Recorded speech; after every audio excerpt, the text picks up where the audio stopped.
Guys, तो आज हम बात करेंगे वैल्यूएशन की। वैल्यूएशन मतलब कंपनी की करंट वर्थ निकालना। जब आप मार्केट में कुछ खरीदने जाते हैं तो आप पता कर लेते हैं कि कौन सी चीज सस्ती मिल रही है और कौन सी चीज महंगी मिल रही है। आप क्या करते हैं, आप उसकी प्राइस और वैल्यू को कंपेयर करते हैं।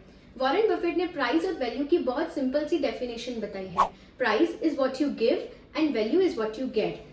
अगर आप किसी भी चीज की प्राइस ज्यादा पे कर रहे हो और बदले में आपको उसकी वैल्यू कम मिल रही है, इसका मतलब वो चीज ओवर वैल्यूड है। और अगर आप किसी चीज की प्राइस कम पे कर रहे हैं एंड बदले में आपको उसकी वैल्यू ज्यादा मिल रही है, इसका मतलब वो अंडर वैल्यूड है। सिमिलरली किसी कंपनी का स्टॉक अगर 1000 रुपीज पे ट्रेड हो रहा है तो जरूरी नहीं कि उसकी वैल्यू भी 1000 हो। उसकी वैल्यू हो सकती है 1000 से कम हो या 1000 से ज्यादा हो।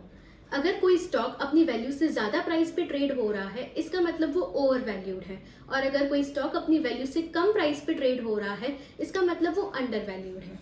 वैल्यूएशन में हम स्टॉक की फेयर वैल्यू निकालने की कोशिश करते हैं।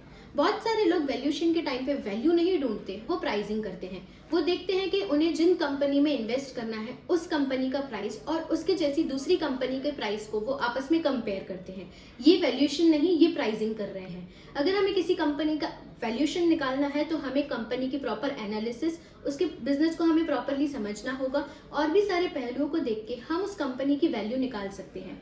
वैल्यूएशन करने की 4 अलग अलग मेथड है। Number 1 net asset value method, number 2 discounted cash flow method, number 3 president transaction analysis and number 4 comparable company analysis.